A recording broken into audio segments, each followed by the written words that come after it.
Boa tarde, pessoal. Estamos aqui no podcast literário do Vicente Leporassi. Meu nome é Marcos Vinícius, eu sou do ensino médio. Eu estou aqui com o professor Johnny, a minha colega. Eu sou a Fiuza, do ensino fundamental 2. E a nossa querida professora Geise Sara, que esteve aqui ano passado. Sente saudades? Demais. Boa tarde, boa tarde, boa tarde. Boa tarde. Então agora eu posso passar a palavra para o professor. G, a gente quer, em nome da gestão do Vicente Leporassi, dos professores também, a gente se sente muito agradecido por você ter aceitado. Gente, foi na base da pressão? Foi. Mas ela super aceitou, tô brincando. E é uma grande alegria a gente receber professores que já foram da casa e que vão voltar logo para casa. E o Vicente Leporassi se sente muito agradecido, tá? Pela sua presença, representando aqui a dona Lília, a parte gestora, a parte de professores, que seja um podcast leve, que seja um podcast que traga muito aprendizado pra gente. Geise, a gente quer que você fale um pouquinho sobre você, sua trajetória, o tempo que você tem na educação. Pode se apresentar aí para os nossos ouvintes Boa e também para os nossos telespectadores. É um prazer estar aqui de novo. Eu amo esse espaço. Estou em casa. Eu sou a professora Sara, conhecida como professora Sara, mas meu nome é Geisiane. Sou formada em língua portuguesa. Tenho mestrado hoje que está fora do Brasil, né? Estou me formando por Oxford. Tenho várias extensões por aí de graduação. Trabalho na rede estadual há 10 anos, mas eu iniciei a minha vida como docente na Fundação Casa. Então, eu trabalhei 5 anos na Fundação Casa e, para mim, foi onde eu entendi o que era ser professora, de verdade. Foram 5 anos incríveis da minha vida, em que eu mais aprendi do que eu ensinei. E foi onde eu mais vi o quanto a educação funciona quando você consegue falar a língua deles, introduzi-los em novas linguagens, em novos conhecimentos, em novas janelas que eles não conseguem acessar através de um livro. Então foi um espetáculo esse processo, que foi o que me treinou tecnicamente para atuar no Estado. Então hoje eu gosto do que eu faço, eu amo o que eu faço, porque eu fui ensinada por esses alunos anteriores. Então são 5 anos de Fundação Casa, mais 10 de Estado, somatizando aí uns 15 anos. Caramba, quanta experiência, né? Quanta experiência a Geise tem. E Gê, falando um pouquinho, eu gostei de você falar um pouquinho dessa experiência que você teve na Fundação Casa, porque é um lugar, assim, eu nunca dei aula na Fundação Casa, então eu não conheço como é que funciona. Mas nós temos professores que já trabalharam. E quando você falou sobre o livro, nossa, que incrível, que rico tentar recuperar esses adolescentes de volta, né? Muitas das vezes a sociedade deixa de lado ou abandona. Esse processo, ele foi muito bom, Gê, com você? Foi, Johnny, porque assim, quando você entra nesses acessos, quando eu entrei lá, no ano em que eu fui dar aula, era muito complicado você falar de educação para quem estava preso, com tão pouca idade, né? Então, como que você vai falar para adolescentes nessa idade, Sim, que estão acostumados ou que eles nasceram num berço criminoso, que existem possibilidades, que existem outras realidades, que existem outros lugares que eles podem acessar, que é de direito deles. Depois que eles caem no sistema, no próprio sistema carcerário, é muito difícil você recuperar. É muito difícil você recuperar essa galera. sim. Mas você consegue acessá-los. Independente do caminho que eles vão construir na vida dele, que eles vão continuar caminhando, eles vão saber que um livro vai trazer para eles outras sensações, eles vão lembrar de uma música, eles vão saber analisar a música que eles mesmos cantam, porque eles têm o rap só como música. E aí, Sim. quando você fala para eles que o rap é uma poesia, é uma literatura periférica, então você começa a abrir as mentes deles. E aí eu já tinha aluno que já escrevia rap e que daí ele entendia que ele era um poeta. Eu tive alunos que começaram a crescer dentro da literatura por conta desse processo musical. E aí eles começaram a se desenvolver. Então eu tinha alunos que não lia, que passaram a ter essa vontade de ler, para eles poderem escrever tudo nesse processo até artístico, porque eu entrei lá não como professora de língua portuguesa, eu entrei lá como professora de teatro. Caramba! Então eu formada em teatro, eu fui para lá como professora de teatro. Então tudo isso virou o quê? Série, virou teatro, virou performance, virou criações deles. Eu Legal. mal colocava a mão ali, entendeu? Então eu só direcionava e eles mesmos abriam o leque de opções. E é muito rico. Eu posso falar dessa experiência na sala de leitura com o curta-metragem, onde eu só dei o direcionamento e os alunos mesmo, por si só, eles começaram a desenvolver sozinhos. Né? A secretaria pediu para que fosse uma produção 100% dos alunos, deles, feito por eles, para eles. E eu deixei isso acontecer. É incrível. E eu fiquei com muito medo, mas eu acredito, eu sempre acredito no meu aluno. Acho que, né, independente das circunstâncias, eu acredito nele, né, no potencial, no crescimento dele. Então, desenvolveu assim de uma forma tão boa, rápida e espontânea, e os meninos até subiu na árvore, né? É. Mas o importante é que deu tudo Mas certo. se o professor ele não tem essa consciência, o aluno ele também não vai ser bem conduzido. Então é um trabalho que cai por terra. E é um trabalho de formiga. Sim, É um sim. trabalho muito de formiga. Você vai trazer esse aluno para a consciência dele primeiro, quem é ele dentro da sociedade, como que a construção educacional dele pode fazer ele crescer se ele quiser, ou como ele vai regredir se ele não quiser o autoconhecimento, ou que ele não vá buscar o próprio desenvolvimento. Porque a nossa periferia, os jovens hoje, por mais que eles tenham a cabeça aberta, eles ainda são limitados. Então tem acessos que eles não vão, tem lugares que eles precisam ocupar e eles não vão. Sim, sim. Então, quando o professor ele entra com essa proposta de abrir a cabeça deles, de mostrar que existe um mundo muito maior, é só você dar. É isso que você falou. Você pega o fósforo que eles mesmos pegam fogo. E É maravilhoso. É verdade. E o legal, né, Gi, como eu sempre falo, muitos alunos, vocês dois são alunos e sabem disso, às vezes só tem um professor como espelho. Só tem uma palavra amiga, uma palavra de força vinda do professor. É. Então o professor ele também tem, ontem, né, dia 15, foi o dia do professor. Feliz dia dos professores para todos os professores da rede, da escola, e o quanto o professor ele é importante. Né? Eu sempre falo que o professor ele não tem que trabalhar por amor, ele tem que trabalhar com amor. Exato. Nós temos que ser bem Exato, valorizados exato. financeiramente, profissionalmente, né, Gê? Então a gente trabalha com amor, é diferente. E a gente é um espelho para os alunos. Sim. Eu sinto isso o tempo inteiro. Sim, né? somos. Então vamos lá, vou deixar vocês falarem agora. Vocês são os protagonistas aqui.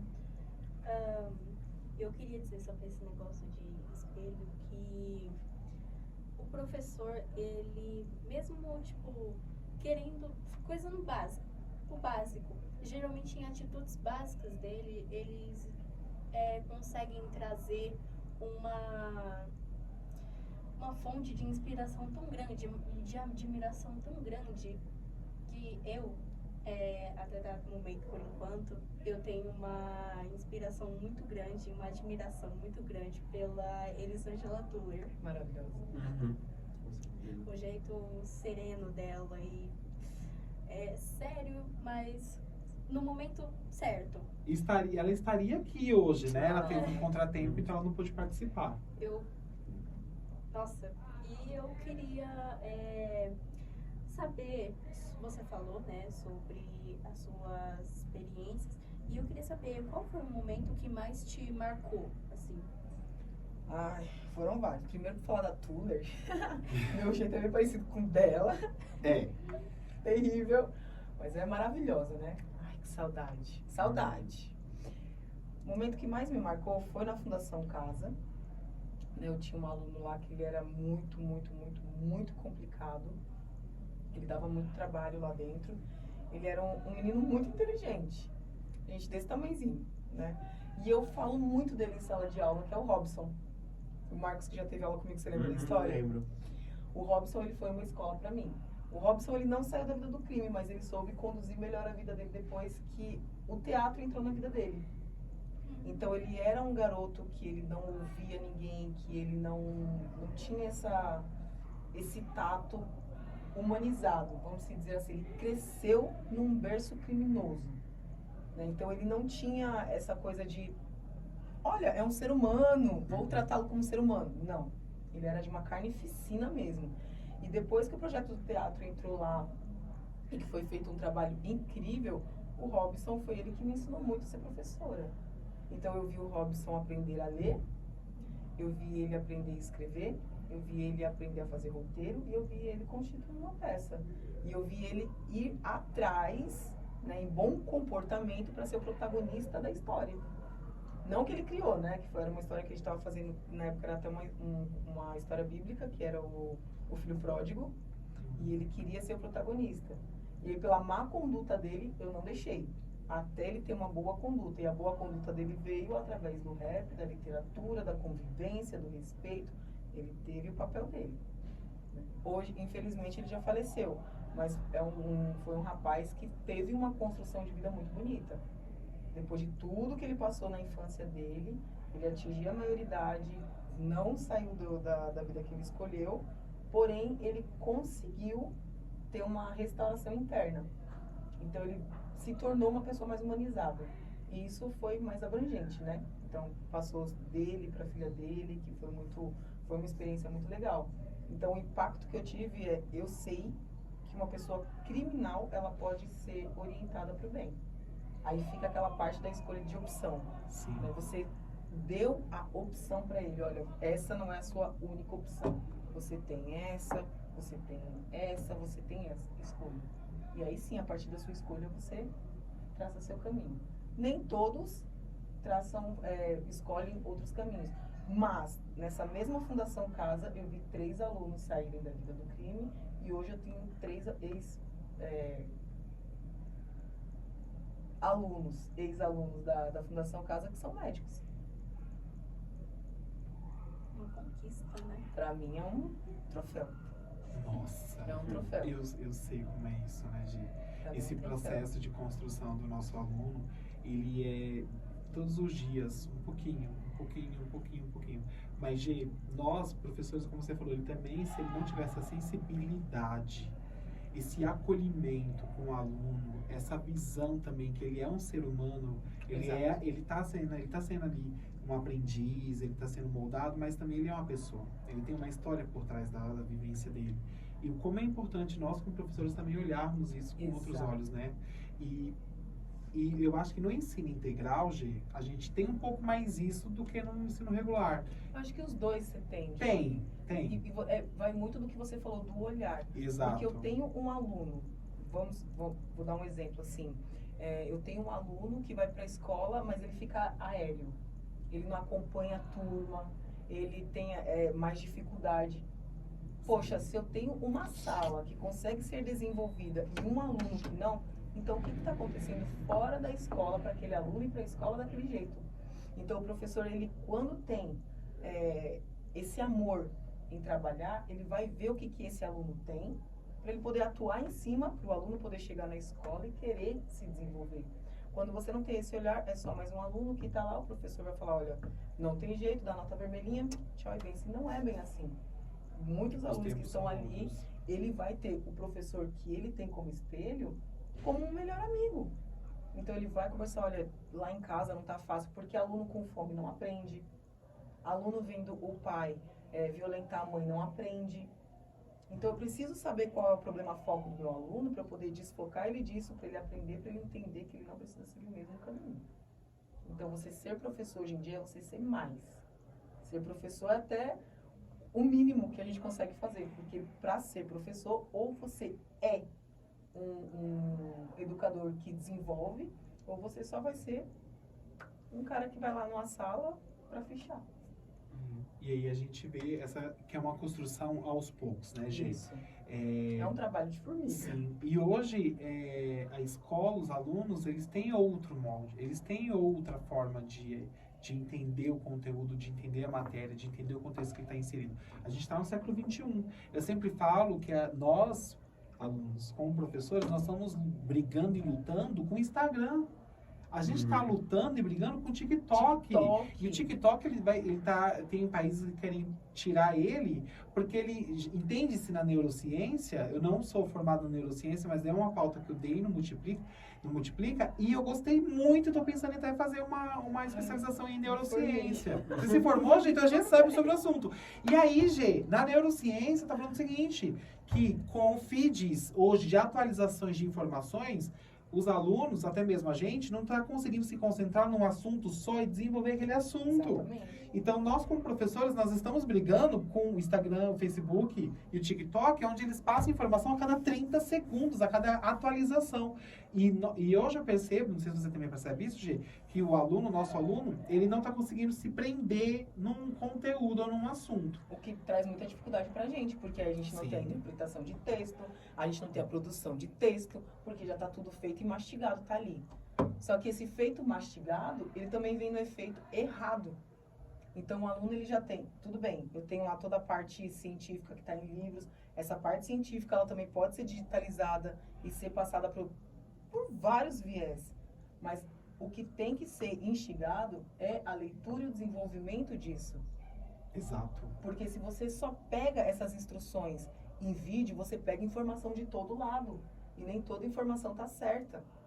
E aí vocês acabam por não se desenvolver. Vocês viram copistas. E ser um copista é horrível. Porque você não tem a capacidade mental de falar assim, eu consigo fazer. Eu consigo criar. Você acaba indo para os recursos facilitadores. Só que nem sempre você vai ter esse recurso facilitador. E é quando você vai ter a sua casa caindo.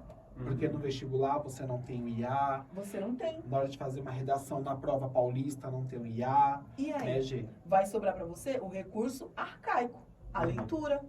E sem interpretação você vai fazer o quê? Meu Deus, esse negócio é gigantesco. Ah, vou colocar qualquer um. E é horrível para você. Nossa. Porque quando chega no Enem, a primeira coisa que... Olha, Johnny, vocês que estão ouvindo, o que mata a gente, o que deixa a gente muito triste, é quando o aluno fala assim, eu não tenho capacidade para fazer essa prova. Por quê? Como não?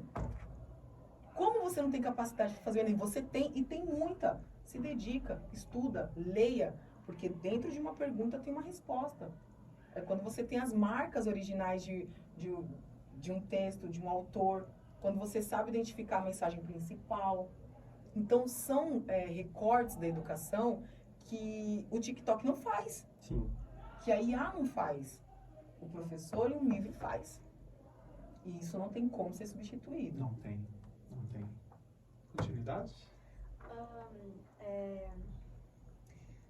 Aproveitando que você puxou o assunto de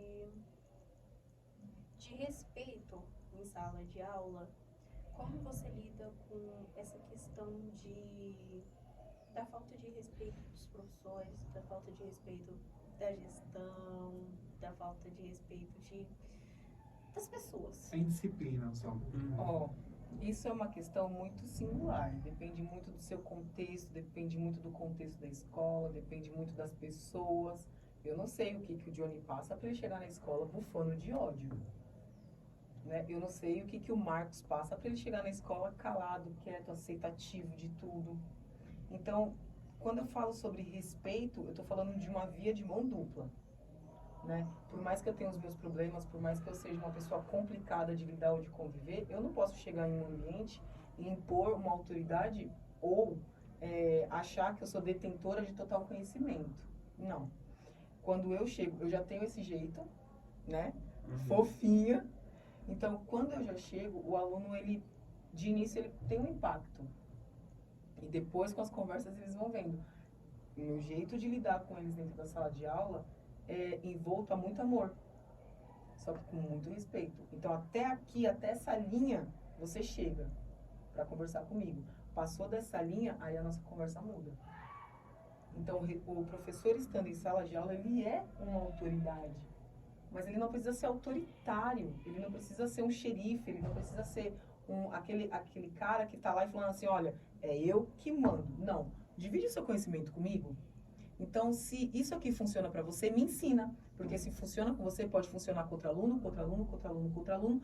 E aí eu tenho o respeito total. Eu consigo atingir a galera conversando na mesma língua, tendo o acesso. Porque eu não vou me fechar somente como professora. Não, você não está bem? Vamos conversar.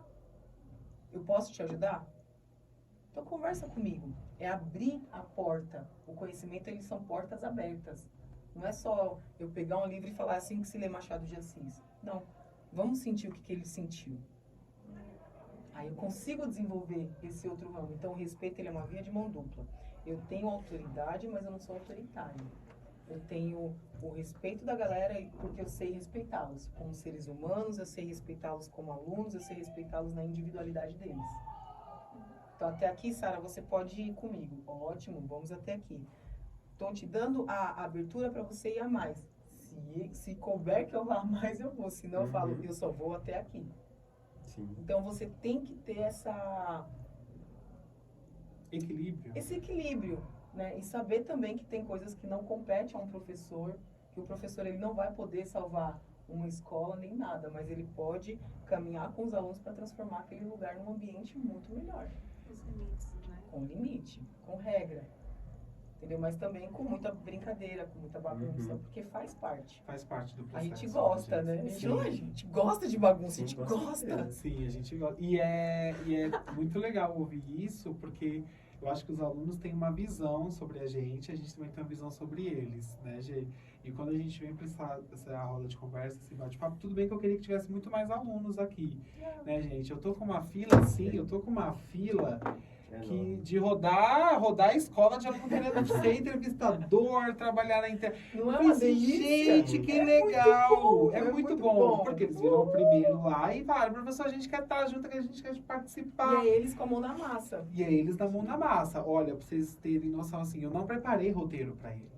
Eu falei, vocês vão pensar, vocês vão trazer pra mim o que vocês querem falar. Porque isso é o protagonismo. Exato. E, inclusive, para os alunos dos 8º anos, o roteiro de entrevista vai cair no Saresp. Ó, falando sobre Saresp. Vai cair no Saresp. Vamos Vai lá, cair gente. Saresp. Saresp é o nosso foco do momento, né? E, Gê, o quanto é importante a gente também ter esse pensamento sobre o nosso aluno. Porém, agora eu vou para algumas perguntinhas minhas aqui. Depois eu passo para os meninos aqui de novo.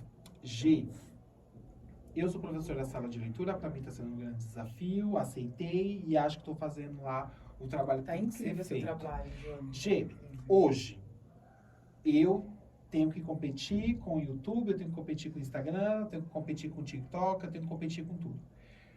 Nos tempos atuais, como a leitura pode fazer parte do dia a dia do nosso aluno com as plataformas digitais? Aí a gente entra naquela divisão do bem e do mal. Quando o aluno não gosta de ler, eu posso introduzir para eles o sistema digital. Então eu posso mostrar, por exemplo, eu gosto muito da literatura de terror. Aí eu trabalho Edgar Allan Poe, né? Gato Preto. O Gato Preto. Nossa, quem me conhece sabe que eu sou fanática, eu passo lá. O Gato Preto. Inclusive, Gê, é o livro mais emprestado da do escola. Leia, né? A da Do escola. Leia também? Do Leia Do Leia eu não também. sabia, mas aqui do Vicente Leporassi Foi. é o livro mais Mais emprestado no Leia, na Eu sei que sala eu de tenho influência leitura. sobre Com isso. certeza. Ótimo. Mara, como que eu vou falar para um aluno que aquela literatura é incrível se tem alguém arrancando o olho de um gato lá dentro? Aí, beleza, eu tenho um aluno que não gosta de ler. Eu vou mostrar para ele um vídeo. Porque daí tem várias interpretações, tem intertextualidade, tem citações que falam sobre ele. Eu consigo puxar ele para cá. Ótimo. Tem aqui, querido, você pode ver esse vídeo, tá lá. Mas esse vídeo não vai te dar os detalhes que o livro tem. Uhum. Então eu puxo ele pelo gosto do terror. Ou a gente pode até colocar uma coisa mais simples, vai. Vamos se dizer, O Meu Pequeno Príncipe Preto. Que livro fantástico. Uma releitura do Pequeno Príncipe do Anthony Saint-Exupéry. Né? Então, você já tem aquela literatura linda que fala sobre a amizade, que fala sobre o gostar, o cuidado. E aí você traz isso para um príncipe preto, periférico. Opa, tem alguém falando da minha turma aqui. Sabe? Então você instiga o aluno para isso. É o que você falou. Eu dou um fósforo e eles pegam fogo. O livro nunca vai conseguir ser substituído, mas ele pode ser alterado. Ele pode ser ampliado, adaptado. Eu posso pegar aquele livro, alguém que goste muito de ler. Ó, meu amigo não gosta de ler, então eu vou fazer alguma coisa que ele vai curtir. Taca no TikTok. Ou taca lá no YouTube. Forma de áudio. O audiobook. Caramba, é incrível. Então, a era digital ela não veio tanto para atrasar a gente, mas ela tem que saber ser utilizada. Porque se não souber utilizar, tudo cai por terra.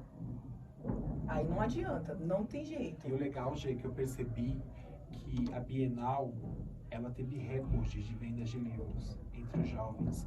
Então eu sinto sim que os jovens hoje, Tá eles bem mais. estão necessitados do físico. Isso eu percebo na biblioteca. Então eles estão com sede do livro físico.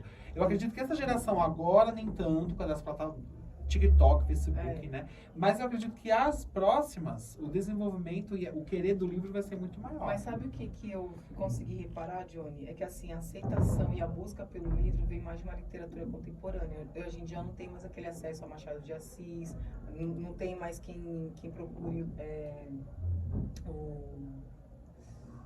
Ai, gente, eu esqueci o nome dele.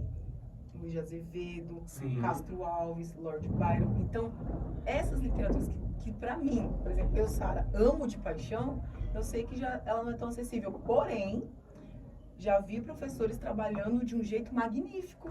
Caramba. Trazendo para essa juventude Pra essa de juventude, hoje. que hoje busca muito, eu vejo, muito eles buscarem literaturas clássicas, mas ou romantizadas, né? Que é aquela moça lá que eu esqueci, do Crepúsculo. Uhum. Ou o pessoal que escreveu o Harry Potter, que toda vez que eu vejo eu lembro de você.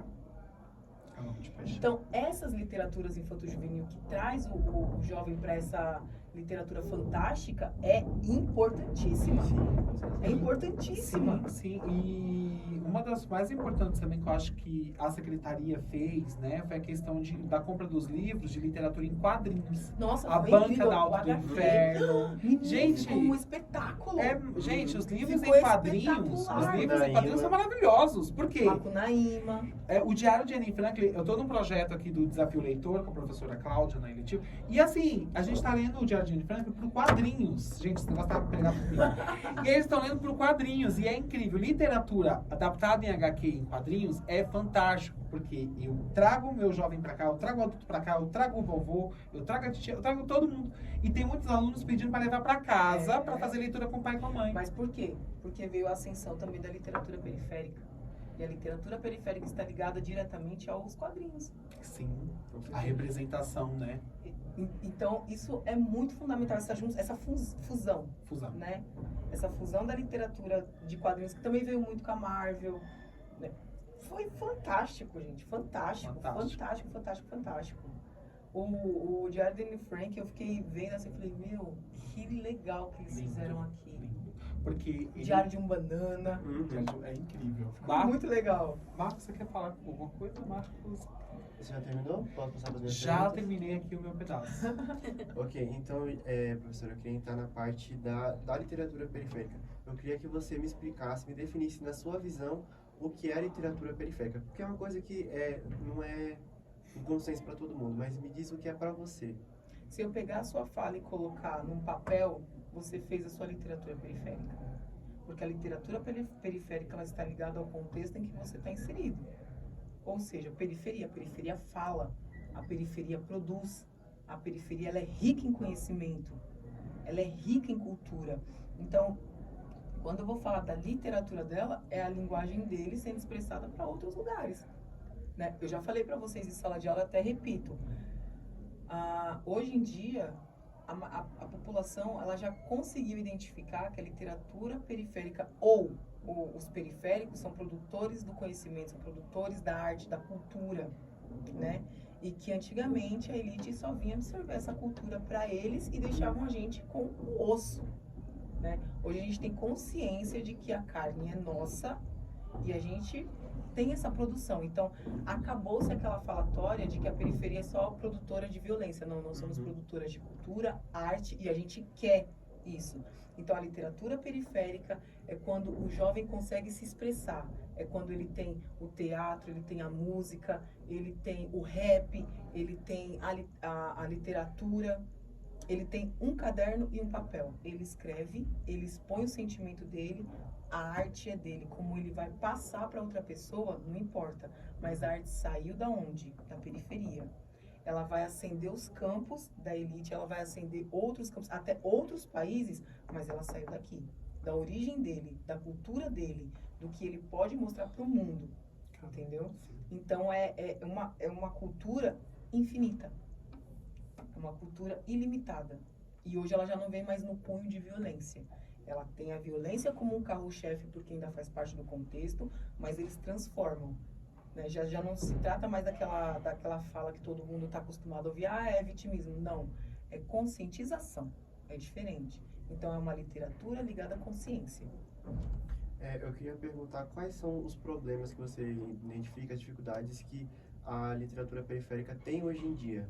Eu acho triste as editoras não darem tanto voto de confiança para essa galera. Sim, com certeza. Então, mas acho muito fundamental essa galera recuperar a memória do fanzine para poder disseminar a ideia deles. Então, o fanzine se tornou o meio de comunicação ainda maior dentro da periferia, porque eles conseguem produzir poema ou curtas de pensamento, faz lá as imagens, faz a dobradura, vai para um sarau, olha, tá aqui, isso aqui é o meu poema.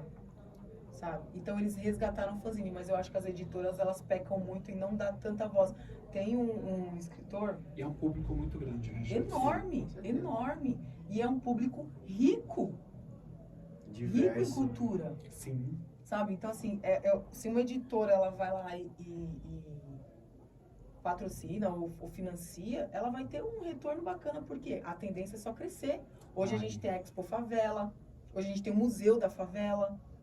Entendeu? Então a favela tem nome, ela tem origem, ela tem potência. Ela tem voz. Ela tem voz, né? Ela já não é mais só aquele lugar de chacina. Não, ele é aquele lugar produtor. Então, dentro dessa área, eu acho que as editoras maiores poderiam dar mais voz. Tem um rapaz chamado Wesley Barbosa, que espetacular, vocês deveriam conhecer. Conheçam o trabalho do Wesley. Ele tá indo o livro dele foi para França. E é um cara que começou ali. Caramba. Eu me arrepio falando dele.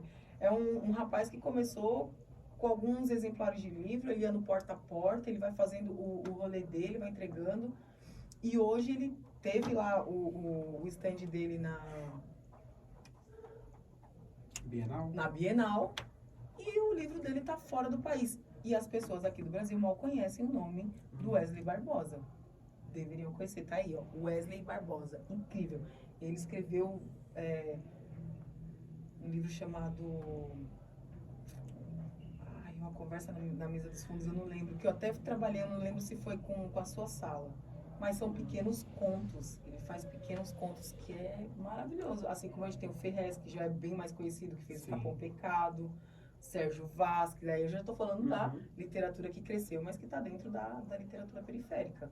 Então, quando você tem editoras que acreditam na periferia, a periferia tende a crescer e a editora também. Agora, quando você omite isso e dá só a voz para a elite, você tem essas literaturas, às vezes, que é bem ruim, né? Inclusive. Sim. Mas aí tem literatura boa.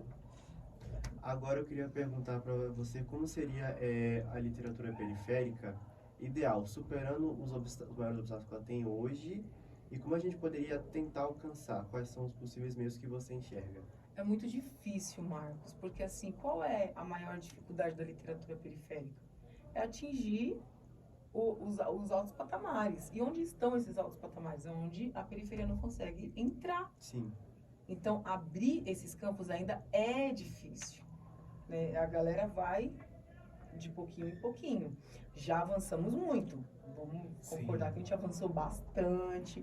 A tendência é avançar mais. Então, quanto mais o rap, por exemplo, hoje a gente tem vários grupos de trap que traz essa vivência na letra. Então, tudo passa, acredito eu, né? Eu, Sara, que a música, o rap, ele traz muito mais a vivacidade do jovem tentar produzir algo do que a gente tentar outro caminho.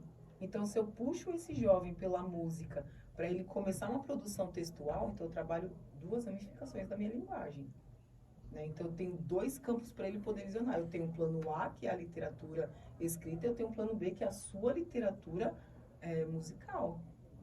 Então, vamos lá. Eu não consegui fazer um livro, então eu vou para a música. Eu não consegui a música, então eu faço o livro. Eu consegui os dois, então eu tenho dois produtos de qualidade no mercado. Incrível, né? E que ele produziu ali, que é a voz dele. Então, eu não tenho como falar de uma literatura ideal. Eu tenho como falar de uma literatura que ela é construída diariamente. Entendi. E agora minha última pergunta seria como a gente poderia conciliar da literatura periférica com a literatura considerada mais erudita, uma coisa mais hegemônica, mais de que tá num patamar mais elevado, que tem mais recursos, que tem um outro viés. Aí a gente vai trabalhar com citações. Então, por exemplo, hoje eu vejo muitos músicos citarem músicos do passado, poetas. Tem o MC Ariel que fez agora o Funk Superação. Eu achei o álbum dele espetacular. E eu não sou uma pessoa fã de funk. Eu não gosto. Mas ele trouxe citação do próprio Lord Byron. Ele trouxe citação do Gilberto Gil, que são gerações completamente diferentes. Mas que dentro da música falam a mesma língua. Caramba. Né? Então, o Gilberto Gil participando do Funk Superação dele foi incrível. O Péricles, que é do pagode.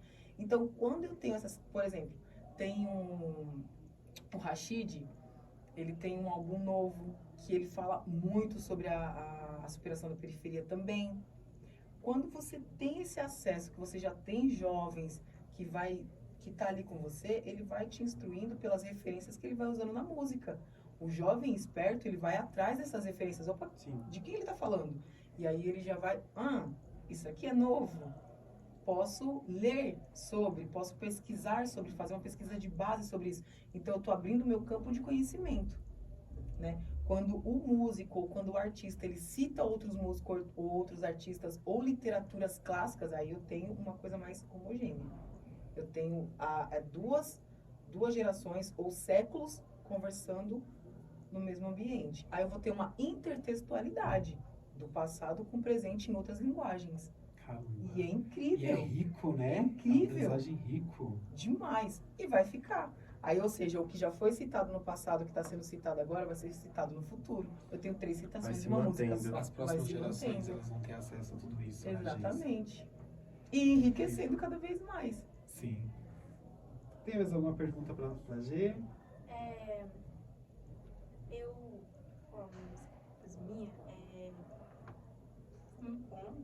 gostei muito de você falar sobre essa questão da periferia.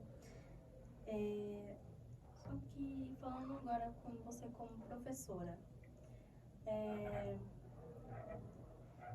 eu sinceramente, uma das opções de carreira minha seria ser professora e eu sinceramente tenho uma dúvida gigantesca. Então, ai, que dor. A minha dúvida, a minha pergunta, na verdade, você já passou pela sua cabeça outras carreiras e por que essa deu você escolheu essa? Eu sempre sonhei ser professora. Desde pequena, eu sabia que eu queria ser professora, mas eu era meio rebelde. Então, no ensino fundamental, eu fui salva por uma professora chamada Valéria. E na época da faculdade, eu fui salva por uma outra professora chamada Valéria, que inclusive é minha amiga até hoje. Mas não é uma coisa que eu falo que é fácil. Ou você ama muito o que você faz para você poder entender que existe um sistema que não é tão amoroso conosco, mas o que faz a gente ter muita força é ver jovens como vocês. Numa sala de podcast, dentro de uma sala da rede estadual. Isso é a gente não teve. Uhum. Você teve, Diogo? Não. Eu não tive. A minha sala de podcast era eu pegar lá